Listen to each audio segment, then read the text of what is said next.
Qui souhaite intervenir?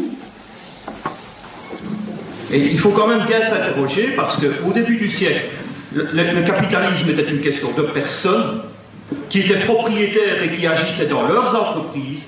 Au jour d'aujourd'hui, c'est une affaire de gestionnaires qui sont formés en université, qui ne sont responsables de rien parce qu'ils ont un objectif à court terme, et après, c'est un autre qui s'en occupe. Mais il faut quand même savoir que la merde dans laquelle on se trouve, elle a été réfléchie, conçue dans des universités. Ce sont les mêmes professeurs, ou en tout cas le même corps professoral, qui participent à créer l'un ou à créer l'autre. Merci.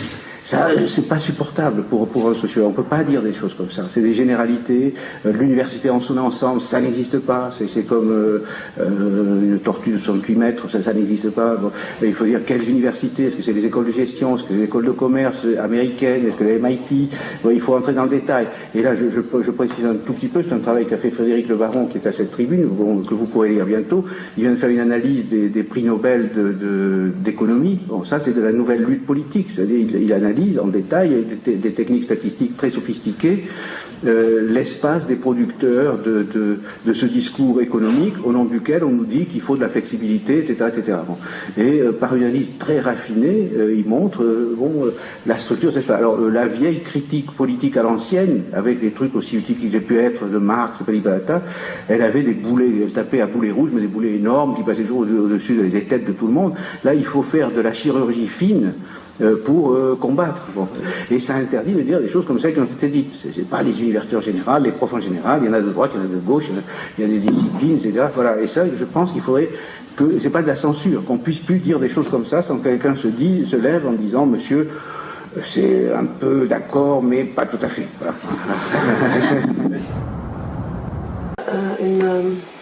L'économie de Gluck. Bonheur, oui, du bonheur. De bonheur, oui. Une nouvelle économie de bonheur. Oui. Vous savez, c'est une idée à la fois...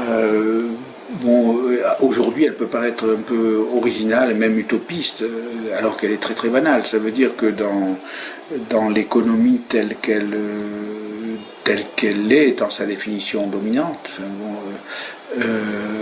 on prend en compte les coûts et les profits, etc. Mais comme on élimine les coûts sociaux et les profits sociaux, c'est-à-dire tout ce qui n'est pas, par exemple, tout ce qui n'est pas quantifiable, tout ce qui n'est pas calculable, tout ce qui n'est pas anticipable par le calcul, etc., etc. Bon, on sous-estime beaucoup les coûts et on surestime le rapport coût-profit. Bon, par exemple, si on prenait en compte réellement, je sais pas, je donne un exemple quelconque, la violence urbaine, quand les gouvernements européens ou nationaux demandent aux sociologues d'étudier la violence, dans les écoles ou dans les banlieues, il y a sans arrêt des demandes pour lesquelles on donne de l'argent. Ils veulent quoi? Ils veulent des recettes pour conjurer la violence. Est-ce qu'il faut mettre plus de policiers? Est-ce qu'il faut mettre des animateurs? Est-ce qu'il faut mettre des éducateurs? Est-ce que l'école peut jouer un rôle dans la violence? Et alors, mais attention, comment protéger l'école de la violence? Voilà les questions qui se posent. Sont des questions. En fait, ils excluent systématiquement la question de savoir si les causes de la violence ne sont pas hors de l'univers violent. Alors dans des choses tout à fait évidentes, les taux de chômage, la précarité de l'emploi, l'insécurité temporelle, enfin le fait que le rapport à l'avenir est incertain, dans l'élimination scolaire, dans le fait que certains enfants, du fait de leur origine sociale et ethnique, les deux choses étant souvent liées, sont voués à être éliminés par le système scolaire, dans toute la structure.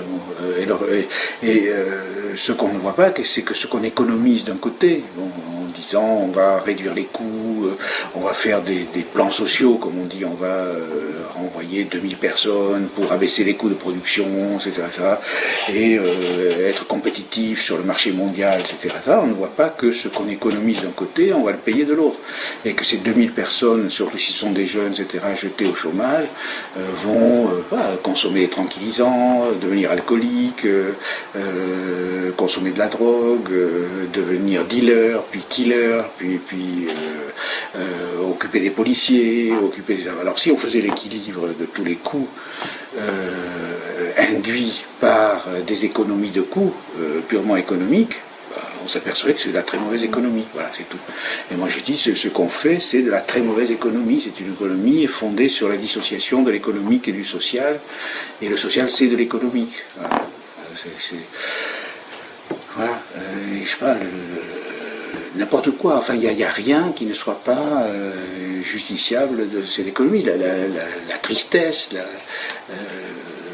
joie, le bonheur, le plaisir de vivre, le plaisir de se promener dans les rues sans être attaqué, la qualité de l'air qu'on respire, tout ça, c'est de l'économie.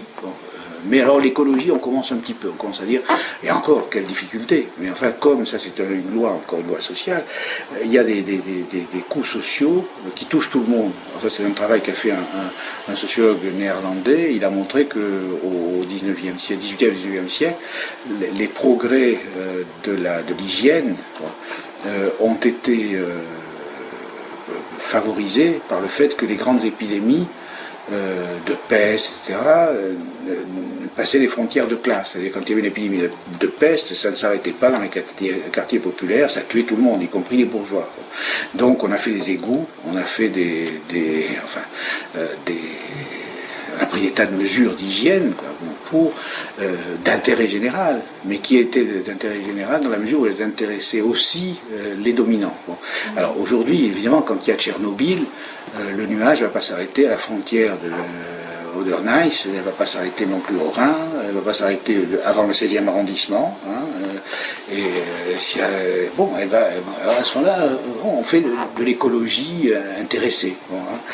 Alors maintenant, les médecins, qui ne sont pas une catégorie très progressiste dans aucun pays, les médecins commencent à dire, ah oui, les taux de pollution, c'est très embêtant, pour les cardiaques, on voit les statistiques, pour les asthmatiques, etc. Mais personne ne sait les conséquences dans 20 ans. Dans 20 ans, on dira, voilà, il y a une corrélation entre le taux de cancer et la vie urbaine, etc. Mais ça sera trop tard.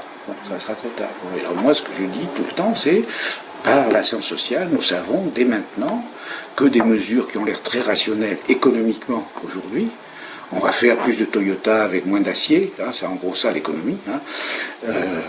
Comme disait Leibniz, on va attacher plus de chiens avec moins de saucisses.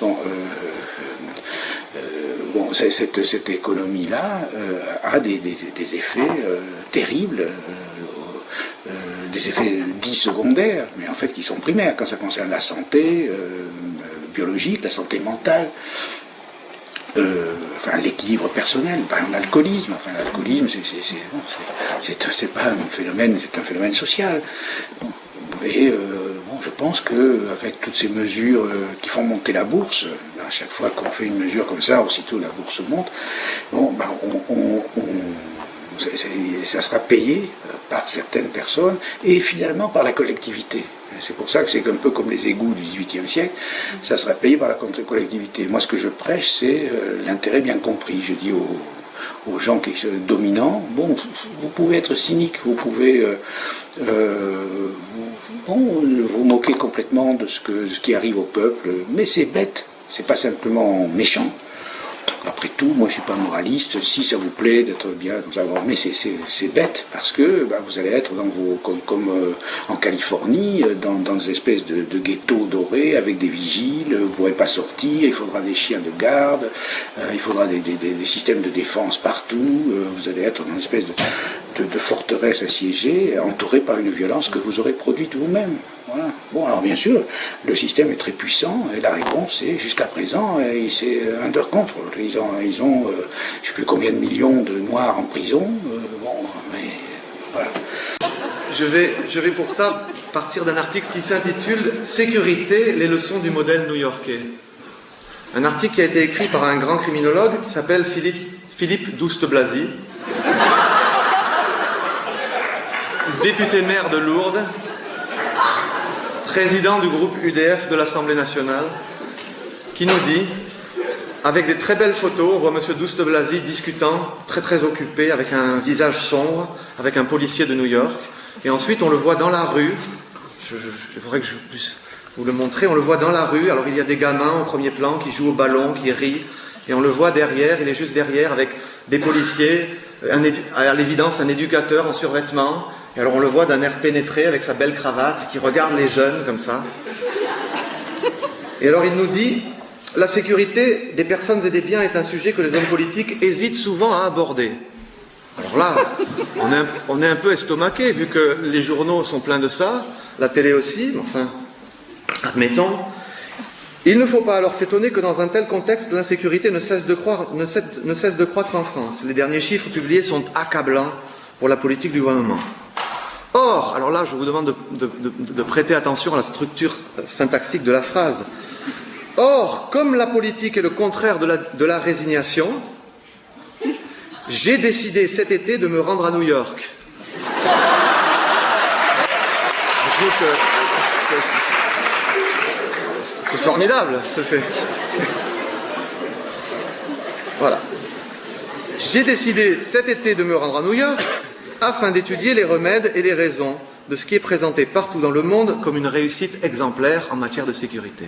Et là, on a un exemple parfait de cette nouvelle idéologie sécuritaire, cette nouvelle doxa, ce nouveau sens commun punitif néolibéral qui nous vient des États-Unis, qui a été élaboré par un groupe de think tank, de boîtes à idées basées sur la côte est des États-Unis, dans le cadre de leur guerre contre l'État-providence, qui ont d'abord, à la fin des années 70 et au début des années 80, argué pour des politiques de démantèlement de l'aide sociale. Elles ont réussi, puisqu'en 1996, un président démocrate a aboli le droit à l'aide sociale aux États-Unis et l'a remployé par un programme de travail forcé pour les récipiendaires d'aide sociale. C'est le passage du welfare au workfare, travail forcé dans des conditions dérogatoires au droit du travail et aux conditions de rémunération, etc. habituelles. Et après donc avoir défendu et argué pour le moins d'État en matière sociale et économique, ces mêmes instituts et les mêmes partis qu'ils soutiennent et les mêmes pays et les mêmes professeurs qui diffusent cette idéologie vont arguer avec en gros 10 ans de retard, vont demander plus d'État en matière policière et pénale. Et ce que je vais essayer d'arguer, de vous montrer, c'est qu'il n'y a pas de contradiction entre demander moins d'État d'un côté et plus d'État de l'autre. Il y a une cohérence, puisqu'en fait on fait passer le traitement social des inégalités et de l'insécurité qu'elles génèrent à un traitement policier et pénal. En gros, on fait passer la gestion, notamment des fractions précarisées de la classe ouvrière, de la main gauche de l'État, pour reprendre la terminologie de Pierre Bourdieu dans La misère du monde, de la main gauche de l'État, celle qui nourrit, celle qui éduque, celle qui aide, c'est l'aide sociale, le logement, l'éducation, la santé, à la main droite de l'État, la main qui punit, le policier, le juge, le gardien de prison. La réalisation de l'utopie néolibérale, ça n'est pas le moins d'État, ça n'est pas la disparition de l'État, c'est le moins d'État en matière économique et sociale, c'est le laisser-faire et le laisser-passer en matière de travail, en matière de régulation du marché du travail, en matière de mobilité des capitaux, mais c'est de l'autre côté plus d'État, un État intrusif et paternaliste, un État qui se traduit par une réduction, voire une privation des libertés, du côté notamment de ceux qui sont condamnés au salariat précaire. Et le véritable enjeu des bêtises qu'on entend aujourd'hui dire autour des violences urbaines, etc., ça n'est pas la délinquance. Le véritable enjeu de ce nouveau discours sur la sécurité qui monte, c'est de légitimer le passage d'un traitement social à un traitement policier et pénal de la misère, traitement policier et pénal de la misère dont le but est de normaliser et de faire accepter le salariat précaire, de même qu'à la fin du XIXe siècle, il a fallu une révolution culturelle et institutionnelle, le travail social par exemple, pour imposer la forme salariat. Aujourd'hui, il faut une réforme mentale, culturelle et institutionnelle pour imposer le salariat précaire comme l'horizon normal du salariat pour les classes populaires, et la montée de cet État libéral paternaliste, libéral pour les classes aisées, libéral pour les employeurs, paternaliste pour les classes populaires et notamment pour les fractions précarisées du nouveau prolétariat des services.